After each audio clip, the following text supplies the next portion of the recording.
Hagadda Shir number 1, here we go. Mitzvah min Torah of Sipur Yitzias Mitzrayim. There's a mitzvah from the Torah to speak about going out of Mitzrayim. The question is, why is there no bracha? So there's two answers here. One answer is that there's no bracha on a mitzvah that itself is a bracha.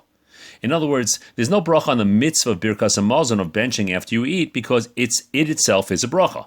Since reciting the Hagadda is in essence one long bracha that it concludes with Asher Go'alnu, Hashem, you redeemed us, that's the end, therefore you don't make a bracha. In other words, the entire thing is one long bracha to Hashem. Great focus for what we think about through the day, we think about through the whole time of the Seder. HaKadosh Baruch Hu will give you one big bracha. Second answer is, the bracha you make on a mitzvah is only for an action mitzvah.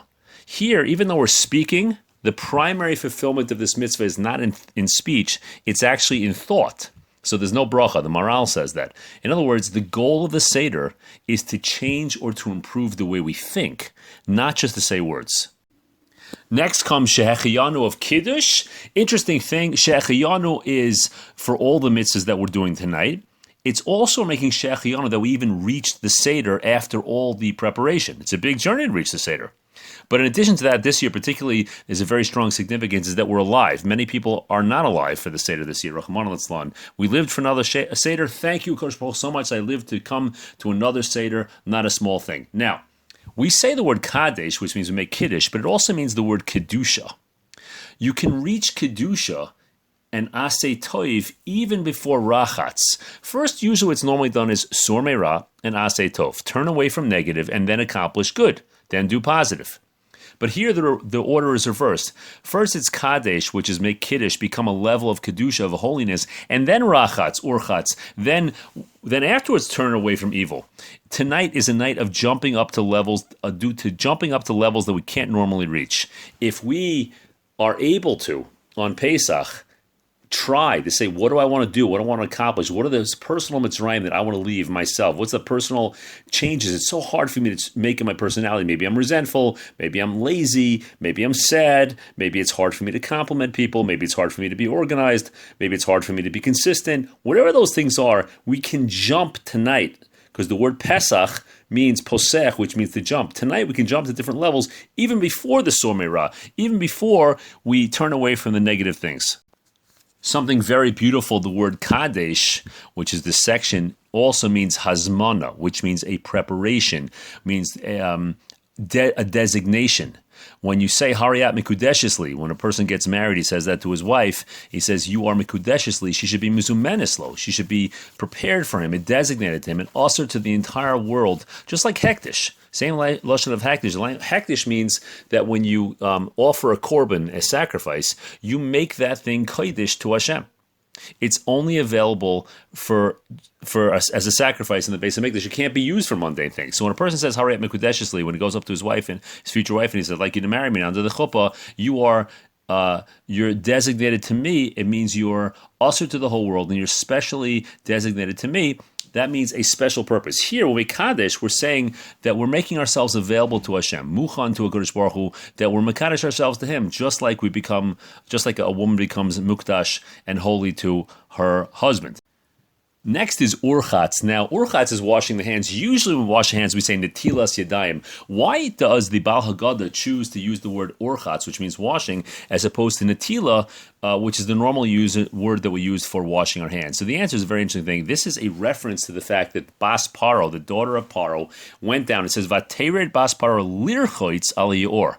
Paro's daughter went down to bathe, to wash herself by the river. Now, of course, Bas Paro did not need to go down to, she's a princess. She didn't know, she didn't need to go down to the river to take a bath, right? They brought the water to her. So what it means is she's cleaning herself of the idols of the Avodah Zarah of her father's house.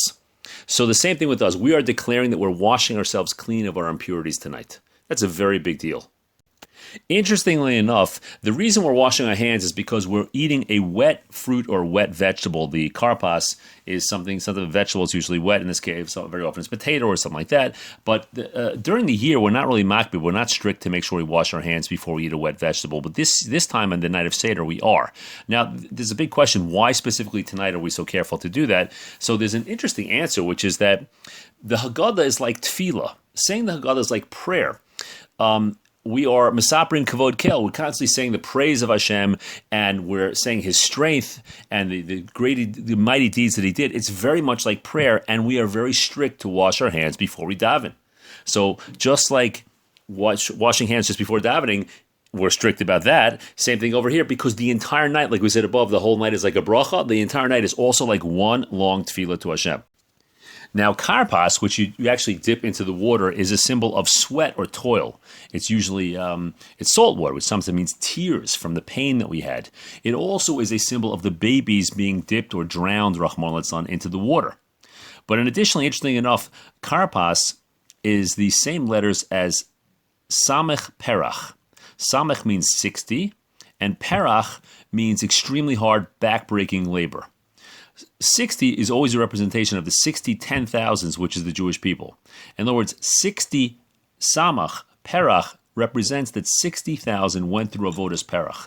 Now, the word charoisis, which is what we dip in later on, is samach cherus. It's 60 freedom. So it's 60,000 getting their freedom. Interestingly enough, the two are very strongly connected. In addition to that, karpas is dipping. The letters of karpas can spell out the acronym of Kol Sus Rechev Paroi, which means all the horses and the chariots of Paro. That's what karpas can actually spell out. Karpas, Kol, Rechev is Resh is Rechev, Pei is Paro, and Samech is Sus, which means horse. That means that the letters themselves spell out the acronym that the horses and the chariots of Paro were dipped into the water, were literally drowned, and that's what we're saying here as well.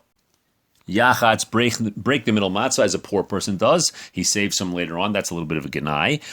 It also to teach children that we should share. We break off part of our matzah. Now, interestingly enough, in order not to delay leaving Mitzrayim, the Klal Yisrael shared their food with other people whose food wasn't ready yet. So the breaking of the matzah symbolizes this. Even at a great time of haste, a Jew does chesed and cares about other people as much as he can. The other reason why we split the matzah is because this is, of course, a reference to Kriyas Yam Suf, the splitting of the sea. And the Yarden, the Jordan River, which both happened on Pesach. When the Jewish people came into Eretz Yisrael, it happened on Pesach the first time. That's also the splitting of the sea. In addition, Pesach's all about going out of our limitations. Mitzrayim is a language of Meitzar, which means a Meitzar is a limitation. Mitzrayim are double limitations. We break the middle matzah to show the essence of Pesach is to make a break. Klal Yisrael, the Jewish people, made a break from avodah zarah, from serving idols. We too can make a break from our own limitations and our own evils. Now, there are dafka 3 matzahs here. That is a parallel to the Avos, Avram, Yitzchak, and Yaakov, or to Kohanim, Leviim, in Yisrael. It's also a zecher. It's a memory. It's a reminder of Mahari Shalosh Sa'ayim, that when the Malachim came to visit, when the angels came to visit Avram and Sarah for the first time and say they can have a baby, Avram Avinu thought that they were regular guests, and he told Sarah to hurry up as much as he can and to bake 3 measures of bread for them. That actually happened on Pesach. What you see, by the way, is that Chesed is causing a geula. Chesed is causing the redemption. That's not a small thing at all. Just like the Chesed of the Jewish people, they were sharing matzah with each other. Then right afterwards, you see redemption. Same thing over here. Now, the ka'ara, which is the plate, is lifted up at this point. The beginning of Magid, we start to lift up the plate. And one reason is because we're showing how we were extremely low in Mitzrayim, bottom of the caste system. We had no respect from anybody. We were looked down upon everyone. And Hashem chose us above all the nations and raised us up above all the nations. Ata v'chartana mikol ha'amim. He chose us from all the nations. Not a small thing at all. So even though we're seen as lowly, Hashem is going to raise us up in the end. The second thing is lifting up the matzahs, besides actually the kara, the plate, because we say b'chag nidainim ala tfuah. On Pesach, we are judged on the produce we're going to have the whole year. It shows we know that the parnasa, that our upkeep, our livelihood, comes entirely from Hashem. We take that matzah, which is a symbol of food. It's a main way that we get supported. It's the staff of life, and we raise it up to say, Hashem, our parnasa comes from you. Now, what's interesting, by recognizing that parnasa is from Hashem, that is actually what causes us to be zeicha. That causes us to say, yeah, Hashem, it comes from you. That's why, please give us some more. In fact, lechem, which is interesting, lechem, lamid ches mem, equals the shem havaya, which is the name of Hashem, times 3. Interestingly enough, not a small thing. So we're saying that even the bread that we get is really Hashem, Hashem, Hashem. He's 100% in there. Now, the next thing we do is there's meat and there's egg. Now, the meat and egg on this is a very interesting idea. Egg is the birth of the egg is always represents birth, which is the Pesach, which is the birth of the Jewish people. It also represents mourning. It's a round cycle of life and death. There's no mouth like the mourner is silenced in grief. Now, why is there mourning tonight? So the famous answer is, one answer is because 4/5 of the Jewish people didn't make it out, and they died in Makas Chayshech. The other reason is that Avraham Avinu was nifter on the night of Pesach. And of course, you know the famous answer, which is that the night of the Seder is always the same night as Tisha B'Av. So there's a certain degree of mourning over there also, that we're still outside of Eretz Yisrael. The Jewish people, the majority is not in Eretz Yisrael. We don't have the Beis Hamikdash. There's a little bit of mourning here as well. On the positive side, meat and eggs were things that were not allowed. Slaves were not allowed to eat that in Mitzrayim. So the fact that we're eating meat and eggs, showing that we are showing our freedom. More interestingly, if you ask me, is even more so, it shows eggs are a symbol of our hope and our prayer for the future. When a chicken lays an egg, the egg appears to be a completed object, one whole thing. But the truth is, it's not complete. The egg is just a preparation for the live creature that's going to emerge afterwards. The same exact thing with us. The Geula from Mitzrayim, the Exodus from Egypt, at first appears to be an end in and of itself. Yeah, we're free. But the truth is, it was only a preparation first for Kabbalah Torah, be able to receive the Torah, and then ultimately for the final redemption, the coming of Mashiach, Ben Heira V'Yameinu. Now, there is a theme that runs throughout the entire Torah, which is the situation we're in now, which is that we're outside of Eretz Yisrael. There's no Beis Hamikdash. Hashem's house has been destroyed. Now, what's worse than all of that, besides the fact that it's an ongoing massive Chilul Hashem, that Hashem's people are spread throughout the world, and his house is destroyed, there's no Beis Hamikdash. But what we do is we say, listen, HaKadosh Baruch Hu, as much as we'd like to do mitzvahs for ourselves, it's even more so that we have tsar, we have pain over the fact that the Shekhinah, the presence of Hashem, is spread throughout the world and is not in its proper place in Eretz Yisrael. Many great tzaddikim and even non-tzaddikim are able to say, listen, Hashem, I'm doing my mitzvahs in the schus of bringing back the Shekhinah of your presence back into Eretz Yisrael where it wants to be. So tonight, listen to this really interesting thing. There's a Zohar that says, when Klal Yisrael says the Hagadda, HaKadosh Baruch Hu gathers together his heavenly host, and he says, look how my children rejoice in my redemption, in my geula, my redemption. Now, what's the idea of my redemption? It should be our own redemption, not his redemption. What's the idea? So Vadai, for sure, we rejoice in our own physical redemption. But the Iker Simcha tonight is on the Shekhinah's redemption, that we are so happy, finally, Hashem got out of that situation. There's a very famous story of a Hasidic Rabbi who was taken and put into a prison.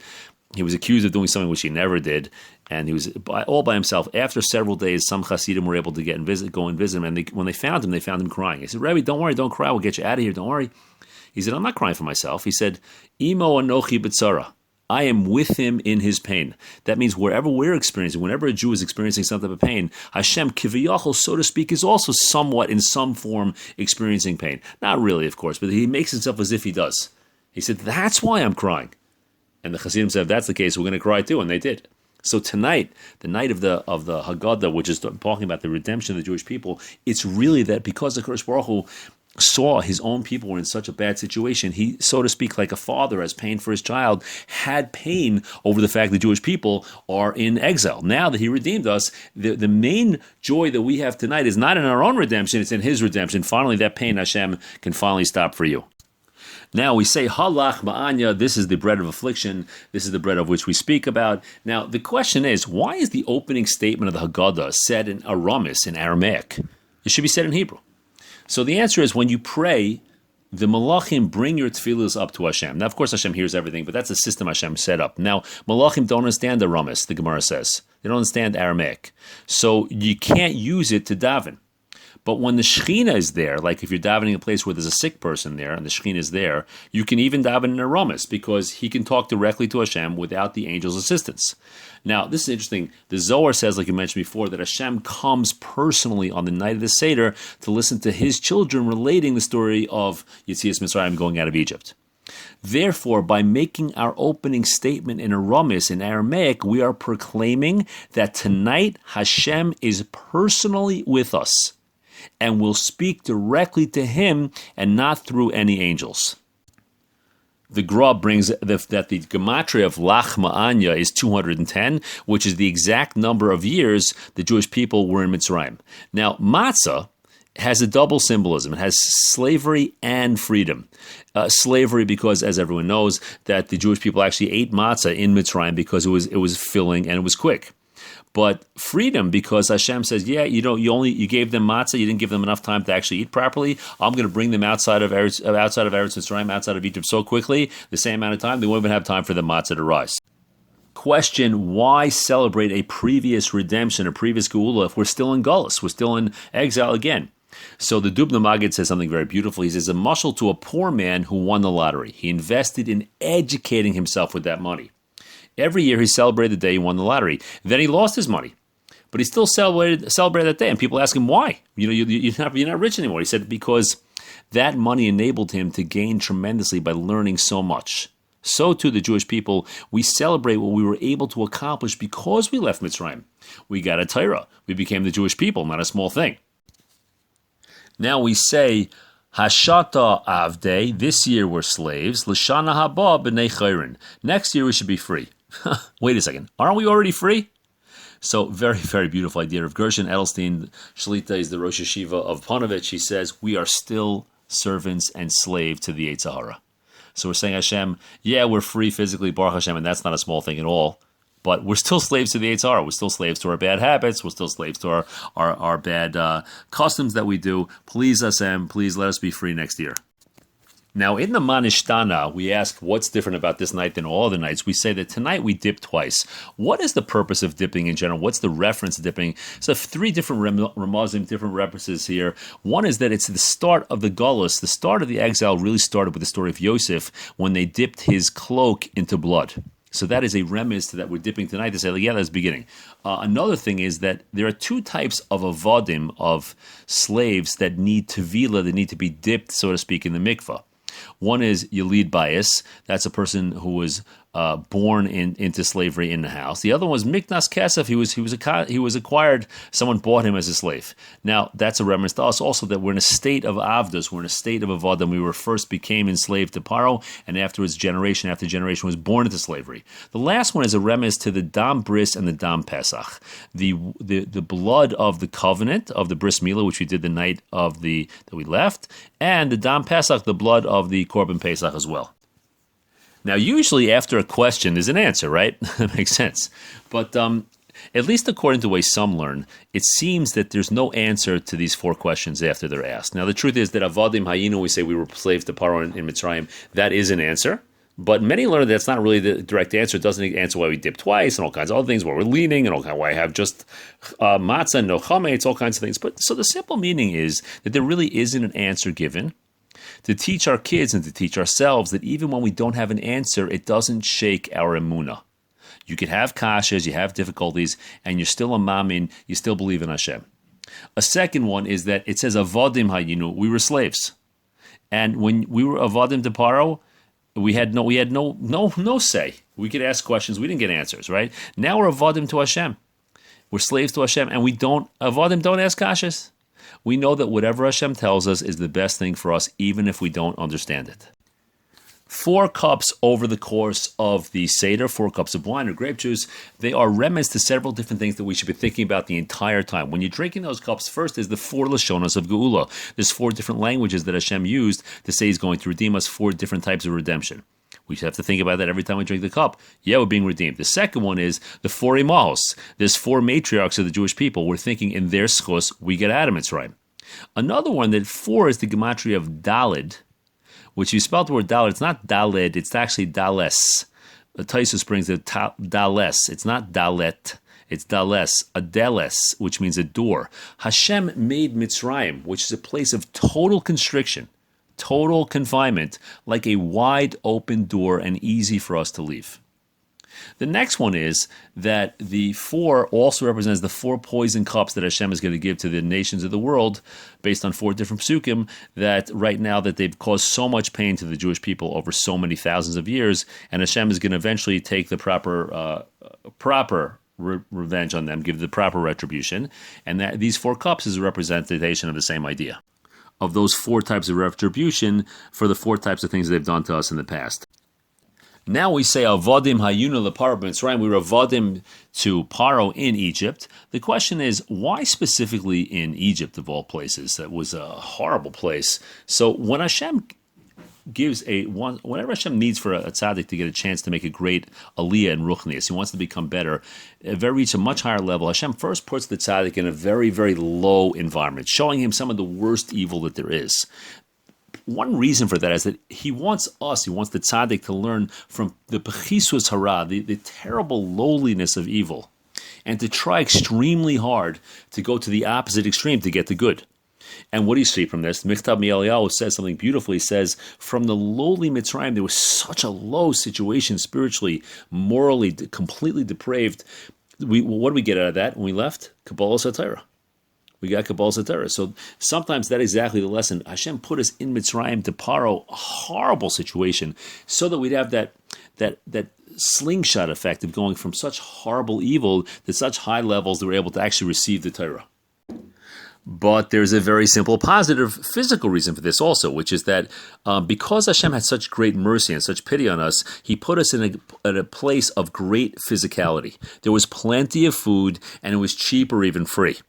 When an Eved is meshubad, when an Eved is enslaved, and he lacks food, he lacks supplies, he can't continue. He can die, he can pass out. But here the food was plentiful, which actually lightens the burden of the slaves. Not a small thing at all.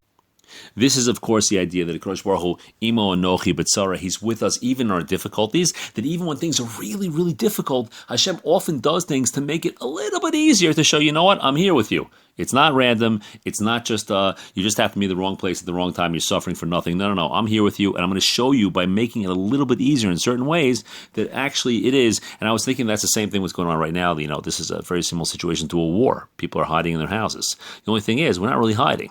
We're hiding from a disease, but we can still be loud. We don't have to turn down the lights. Very often in times of World War II, during the nighttime, you have to keep your lights dark so people couldn't really see the cities and make an easy target. So now it's not like that at all. Hashem is, even though we're in our houses, it's very hard, but Hashem has made it easier. We still have the things plus or minus that we need.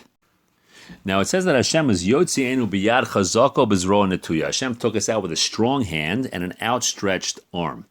The idea of a strong hand is against the will of the Mitzrayim. The Egyptians were not; they did not want this to happen. Not through through the generosity and the kindness of Paro. Because if that would have been the case, then we would be eternally indebted and humble to the Mitzrayim, which Hashem says, I do not want to take you out of there and have you have that eternal debt. The term Zroa Netuya, which means an outstretched arm, has two different significances. One is that when a person, Chas v'Shalom, is drowning, he's drowning in water, or he's drowning in quicksand, the other person who's going to save him has to literally reach out his arm to save him. That's the same thing. We were actually drowning in the tumah and the impurity of Egypt, and Hashem, so to speak, reached out his arm to save us. The second thing is that a strong hand makes a strong hit, but an extended arm means that the arm stays out to keep on hitting. If Hashem didn't give another makkah and another makkah and another makkah, Paro would have been chayzer, would have done tshuva. He would have been, not done tshuva, he would have rescinded his word, as you see he did the first 5 times, and would never have let us out. So Hashem just kept his hand out there, just keep patching until Paro would actually let us go. Sfas Emes says something, which is that there were some Yidden that didn't really want to leave Mitzrayim. So Hashem sent the Mitzrayim against them with a strong hand. It doesn't mean, when it says a strong hand, the simple meaning is Hashem's strong hand. But it means, another pshat means that it's the strong hand of the Egyptians against us, which made us suffer so much that even the people who didn't want to leave wanted to eventually leave. And once you wanted to leave, then Hashem was able to redeem you. Now, what you see from this is that Hashem gets what He wants from us. He wants us to grow. He wants to become better. It can either be done the easy way. It can be done, chas v'shalom, the hard way. Then the Baal Hagadda says, "Ve'ilu lo hotzi HaKadosh Baruch Hu es avosanan Mitzrayim." Hashem did not take our forefathers out of Egypt. Harei anu uvanenu v'nei vanenu mishubadim hayinu lefaro Mitzrayim. We would still be slaves to Paro Mitzrayim. Now, how could it be? How could we be slaves to Paro Mitzrayim? There's no Mitzrayim anymore. It's gone. So one answer is that each one of us has our own inner Mitzrayim. We have our own inner slavery, our own inner servitude. We suffer from it, but because the Kodesh Baruch Hu took us out of Mitzrayim, then we're not enslaved to it. It's actually possible for us to free ourselves from that craziness. For that, we thank Hashem. Now, interesting enough, I'll tell you 2 types of craziness. Really interesting. A Mitzrayim is compared to 2 different animals, a horse and a dog. There's two particularly negative aspects of Mitzrayim that we can go out from in our own life. One is a horse. A horse is always running. He has no time to think, back and forth, back and forth. When Moshe Rabbeinu told Paro to free the Jewish people, Paro said, Hach beid aleihim es avoida. Let them work harder so they won't have a time to think. Yeah? We are running so much that we don't have time to think. Pesach is a time to be freed from that. Hopefully, even the situation we're in right now, which that we're stuck in our houses, it gives us a little bit of time to think, like, what's life really about? I'm working really hard to climb the ladder of success. Is my ladder leaning against the right wall? When I reach the top, is it going to be something that I want to accomplish or something like, maybe it's not the most important thing on the planet. Second thing is that Mitzrayim is compared to a dog. It says that not a single kelev was sharpening his tongue. I mean, no one barked. None of the dogs barked the night that we left. Now, what's the idea about a kelev? There's a pasuk in Mishlei that says a dog kekelev shav al keyoy, like a dog goes back to his vomit, so too a fool goes back to his foolishness. What happens with us? Paro, he saw 5 makos. He had slight regret, and then he went back to his old ways. How many times do we make these massive mistakes? We swear, I'm never doing that again. And then we do it again, right? That's the dog of Mitzrayim. It's hard to change. It's hard to make that change. But on the night of Yetzias Mitzrayim, Lo Yachraitz Kelev L'Shoino, we became truly free. Tonight, that's the night, right? Hashem took us out from that so we can change and we can make lasting improvements. Now, the Hagadda emphasizes the fact that HaKadosh Baruch Hu himself took us out of Mitzrayim. Even in the future, even though in the future the Jewish people have had all kinds of different servitude to some extent and all kinds of oppression and things of that sort, but when Hashem does things, not just a shaliach, what it does is it changes the essence of the Jewish soul, so that any physical enslavement in the future generations could never lead to a slave mentality afterwards. And that is something that we thank Hashem for. Now the Hagadda says, "V'afidu kulanu chachamim, kulanu nevonim." Even if we were all wise and understanding, etc., etc., it makes no difference. It's still mitzvah aleinu. It's still a mitzvah on us to tell about the story of going out of Mitzrayim. The question is why. If we know about it, even wise, why should that be? So there's two very interesting answers here. One is the Zohar brings a mashal that a king's son is captured by thieves who then tortured the king's son. The king rescued the son, and he really let those thieves, those robbers really have it. He beat them, and he beat them up to a pulp. Still, the Melech wasn't satisfied with what he had done to the son's captors. So he would retell the story of revenge every single year on those listim about those captors in order to calm himself down. That's why Yetzias Mitzrayim is mentioned 50 times in the Chumash. The Zohar says that. Now, what's the idea? Because of this, it's a mitzvah for us to tell the story of Yetzias Mitzrayim, because it's like a nechama, not for us, but in order to bring a nachas ruach to a HaKadosh Baruch Hu, that he should feel somewhat comforted by the fact that, yeah, Hashem did it. That's one thing. So we're concerned about Hashem's, so to speak, feelings in this situation. Now, of course, Hashem doesn't have feelings, but we act as if he does because that makes us more sensitive to him. The second reason is very simple, that the objective of the mitzvah is hodah, is to praise and to thank Hashem, express gratitude, and even the wise do that. Baruch hamakom baruch hu, baruch shenas anter li'amo Yisrael, baruch hu. We say the word baruch 4 times over here. That is connected the arba banim right after this. That is parallel to the 4 sons that ask 4 questions after this. Some of those sons are good, and some are not so good. This teaches us the very basic lesson that we're mevarach Hashem, we bless Hashem on the good and even the not so good. In addition to that, we say about the Rasha, v'afata hakei es shinov. Even you should blunt his teeth. Now, why does the Hagadda instruct us to do something to his teeth particularly? What's the idea about teeth, blunt his teeth? So the answer is that the gematria of the word Rasha, which is an evil person, is 570. The gematria of tzaddik, is a righteous person, is 204. 570 and 204. The difference in numbers, 570 minus 204, is 366, which means shinav, his teeth. It's the same exact idea. It teaches us that we have to work diligently to remove every part of shinav, which is 366, from the Rasha and convert him into a tzaddik into 204. No matter what happens, you got to keep on going. Now, of course, you have to prioritize, of course, right? You don't have the unlimited. But in terms of our internal feeling that it's too late, it's no such thing as too late. Every person, no matter how bad he is, he can always have a point to get back. And you might be the shaliach. You might be the messenger. You might be the person who encourages that person and believes in him to the point where someday he wakes up and says, you know what, so-and-so believed in me. And if he does, I can believe in myself. And his whole life turns around. Now we say, Metchila oivdei avodah zarah hayu avoseinu. In the beginning, our forefathers were ovdei avodah zarah, were idol worshippers. We start with genus, we start with a detriment. We talk about the lowliness of the Jewish people, and we finish with shevach, with the praise that Hashem brought us out on the wings of eagles, etc. Why is that? So the simple reason is because in order to really appreciate something, you need contrast. To understand what we really celebrate, you need to understand what we could have been a slave our whole lives. So by starting with genus, with a low level, we appreciate how much more the shevach, the high level. That's one idea. But there's another idea also, which is a very important idea for us in general, because the Hagadda is a symbol of hope, of positivity. We were unrecognizably lowly, but Hashem redeemed us, and we became the Am HaNivgar, the choice nation. The same thing yourself. Ask yourself, like, Achshav kervanu hamakom lifnei Sinai. Why now?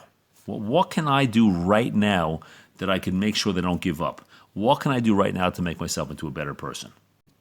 And there's another idea which is very, very beautiful and very encouraging. Serving avodah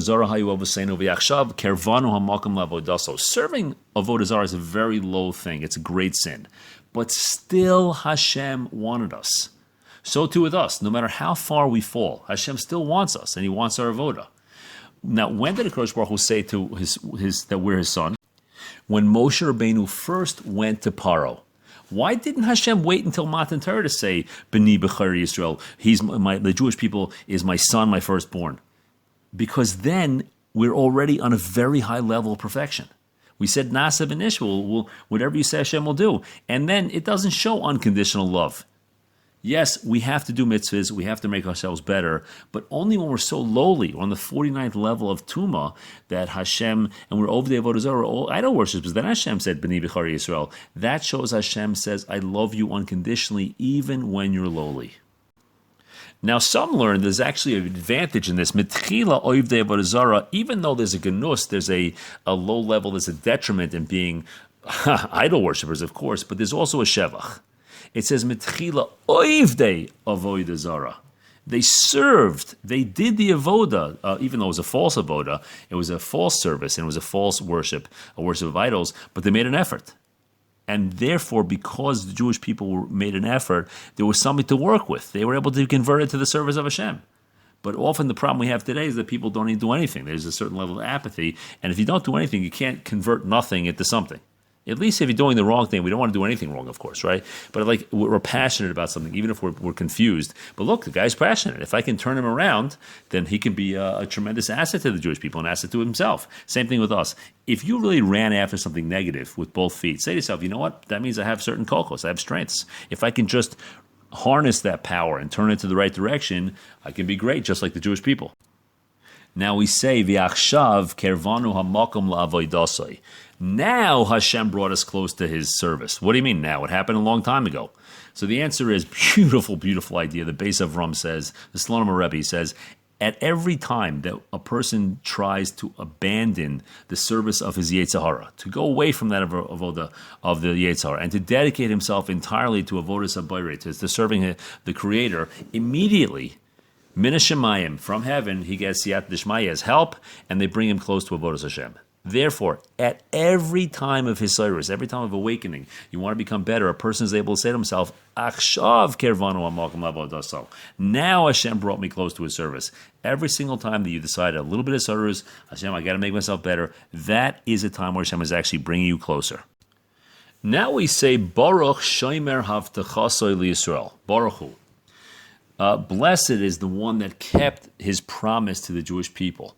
Now, this is an interesting thing. We are in the middle of describing the shibud, of describing the great servitude the Jewish people had, the suffering that we had. So the question is, why are we thanking Hashem immediately in the beginning of the story while we're discussing all the pain and all the slavery without waiting until the Geula, until the last part? So the answer is because chayev adam levarich ala ra'ah kashem shemevarich ala toiva. A person is chayev to bless HaKadosh Baruch Hu even in the difficult times, just like he blessed Hashem on the good times. And we're doing that right now. We're saying, Hashem, you know what? I'm happy that we're in the state of slavery that we're in. And the truth is right now, everyone's in isolation. We have to be in our houses. HaKadosh Baruch Hu, I know this is good. It's a difficult thing, but this is what you want. I know it's good. So I'm thanking you even right now, even what seems to be negative.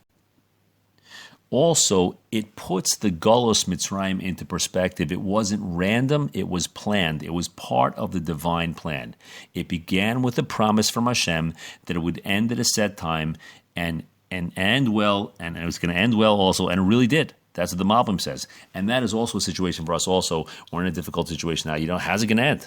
Kodesh Baruch Hu Bez Hashem could give us a geula shlema, the complete geula finally at the end. This could be at Mashiach, literally be around the corner. But we have to see that at the time, that this is not random. The situation we're in now is not random. Hashem is making it happen, and it's because of our ultimate good. Now we say that Kodesh Baruch Hu was Chishav Es HaKetz. He calculated the end. The Jewish people were supposed to be officially, according to the original statement, supposed to be in Mitzrayim, enslaved in Mitzrayim for 400 years. Instead, we're there for only 210 years because the 210 years were the equivalent of 400 years of standard slavery. Now, no person knows how to calculate that. Only Hashem was able to know such a thing. Hence, we say, HaKadosh Baruch Hu Chishav as a case. He's the one who considered the end. He's the one. The shibud, that slavery was so harsh that those 210 years were the equivalent of 400 years of standard slavery. Now, what's really interesting is that a person without kids is nechshav kames. He's considered in a certain aspect like he's dead. When Avraham Avinu and Sarah finally had a child, he was 100 years old and she was 90. So the combined amount of 100 years and 90 years is 190, which is the exact gematria of Kates. Hashem is chishev as a Kates. He can calculate at the end the Kates. What that means is that Hashem made the 400 years into 210 by taking away 190 years. What does that have to do with anything? Because the 190 years of childlessness was tremendous suffering for Avram and Sarah. And that suffering was so great that it atoned for the 190 years of their kids' exile in Egypt. That's an incredible idea. This is an incredible example of Gamzula Taiva. Because Avram Avinu and Sarah suffered for so many years without children, it saved millions of people from nearly 200 years of suffering. That is an incredible lesson for us, that you see that sometimes you're having a very difficult time. It's like, wow, this is really, really hard. Rahman what's going on. We don't want difficulty, but very often it is to save a much, much worse situation from happening in the future. The pasuk then says, "V'gam es hagoy asher ya'avodu dan anochi." Also, the nation which will enslave them, I'm going to judge. The term "gam," Rashi always brings this in Chumash. The term "gam," which means also, is an inclusion. It's including something else that's not openly said here. So this includes all the nations who are going to subject the Jewish people to galus, to exile, and cause the Jewish people to suffer. Hashem's going to judge every single one of them. Afterwards, they went out with a tremendous wealth. Now, that's an interesting thing. Jewish people, generally speaking, are not focusing, especially in the Torah, not focusing on physical wealth. Why is this the finale, the emphasis? Like, it's Gashmi, it's physical thing. What's the point? So listen to this beautiful idea. The very people, the Mitzrim, who didn't give the Jewish people even straw for bricks, now came and gave the Jewish people silver and gold and tremendous jewels. It shows you that HaKadosh Baruch Hu 100% runs the world. That's what we have to learn from this, that they wouldn't give us straw for bricks, that they enslaved us, that now they're giving us gold and jewels. Wow, HaKadosh Baruch Hu decides when Hashem wants something to happen, it's going to happen 100%, and nothing is random. Now the Baal Hagadda says, "V'hisha amdo lavosena v'lanu." That is what stood up for us, for our forefathers, and for us. Now that means the promise that Hashem is protecting us every single time. He's going to protect us every single year. But the word "he" is a feminine form. He, it, feminine. What does that mean? Or she. So some say it means the Torah. The Torah is what stood up for us in every generation to save us when we're in trouble. The other word was the he means the Shechina, Hashem's protection. The Hashem never forsakes us. But what's really, really interesting is that the Sefer Oz Yashir says it means the Jewish woman. It means it is the schus of Nashim Sidkanios, in the merit of the righteous Jewish woman. That's what's going to get it. That's what got us out of Egypt, and that's what's going to get us out of our future goals, which the goals win right now. Bimheira v'yameinu. Hagadda says, "Tzei ulamad ma bikesh Lavan Arami lasos liYaakov Avinu." Go out and see what Lavan, the Arami, wanted to do to Yaakov Avinu. What did he want to do? Sheparo lo gazer al gazarim. Paro only made a decree on the men. For Lavan bikesh laakor esakol, and Lavan tried to kill everyone, to uproot everything. Now, this is a super interesting idea. Why does it say tzei ulamad? Go out and learn. What's the idea of tzei? So the original promise that HaKadosh Baruch Hu made to Avram Avinu at the bris bein besarim, at the covenant between the parts, it's interesting. It says vayoytzei oisoi hachutza. Hashem took him outside. Rashi brings two different shatim, which is basically the same idea. He said, "Tzei meitztagninus shelcha." Go out from your astrology. According to Teva, according to the stars, Avram Avinu and Sarah Imenu, they're not going to have kids. But Ein Mazal Israel, the Jewish people are not limited to the physical world the way it's set up. The Jewish people are above nature. They're connected to Hashem completely above nature. So he said, say, go out from your understanding of the physical world. And when you're above the physical world, you're above the limitations of nature, and you're connected to Hashem, then you'll realize that you'll be able to have children. Now, this say here is echoing the same say as the original promise. Just as the original promise was above Teva, was above nature, so too the promise to protect the Jewish people in every single generation is 100% above nature. When we realize that, we see no matter how much our difficulties are, that Hashem in a second can save us. And Hashem in a second can make everybody who's sick, Be'ez Hashem, better. Hashem in a second can actually bring the gula. Next thing you know, you hear that shofar gadol, that big trumpet, and it's all over. Anybody that was sick is better, and all of a sudden, all the Jewish people, all the planes that stopped, are all 100% empty and ready to take the Jewish people right back to Eretz Yisrael. Amen. Now, why is Lavan used as an example of someone who wanted to destroy the Jews? There's many other people that could have been used as well. Why Dafka Lavan? And the answer is because every other enemy, for the most part, up to this point of the Jewish people, had an excuse to persecute the Jewish people.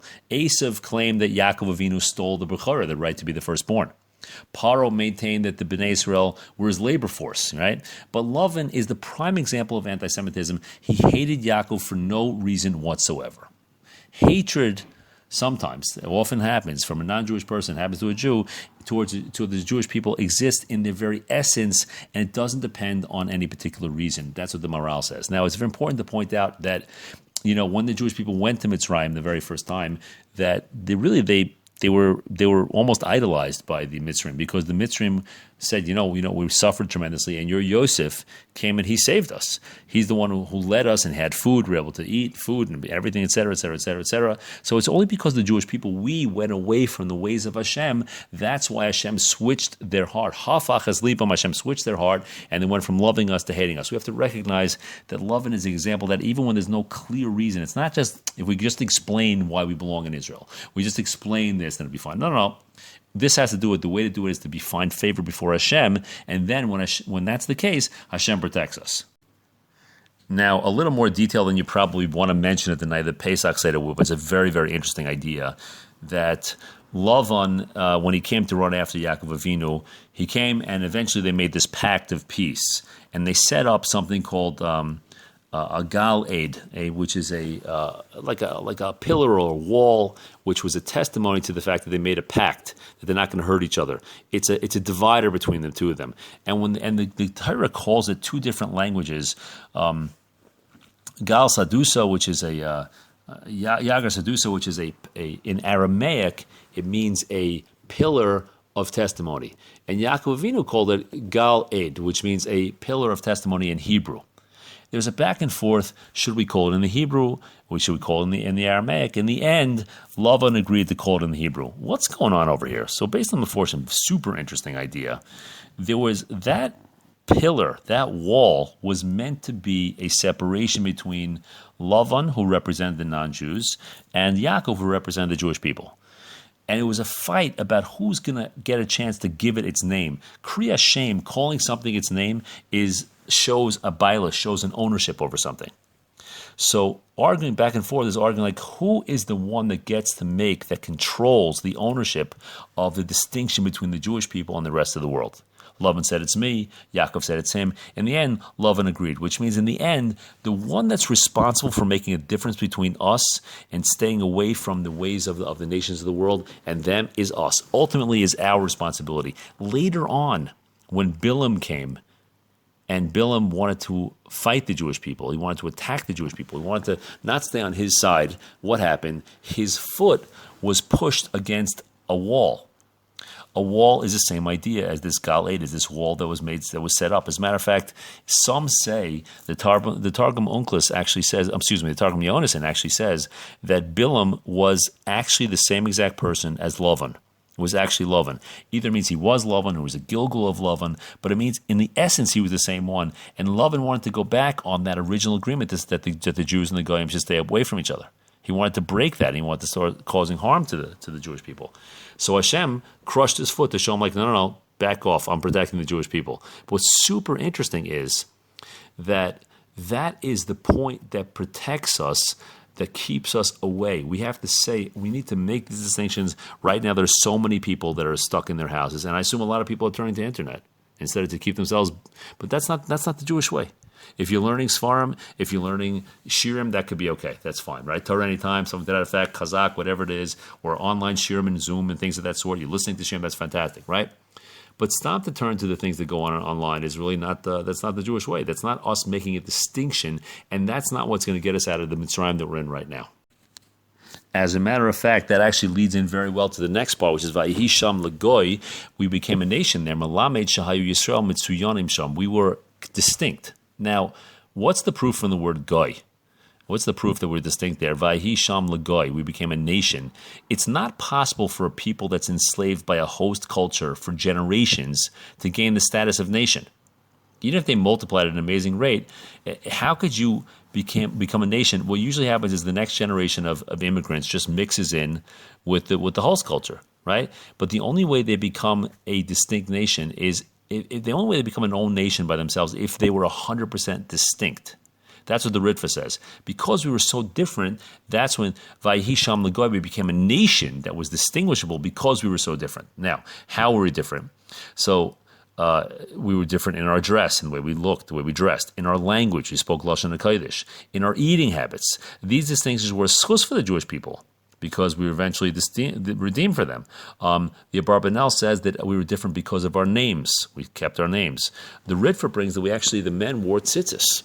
Interesting enough, before Matan Torah, we wore tzitzis. Another idea is because we lived in a separate area. We lived in Goshen. There was much less chance to mix with them. We, as the Jewish people, have to remain distinct from the nations. And the other reason is because if we remain distinct from the nations, then when it's time to be redeemed, there's something redeemable. Otherwise, Hashem says, I can't tell the difference between you and anybody else.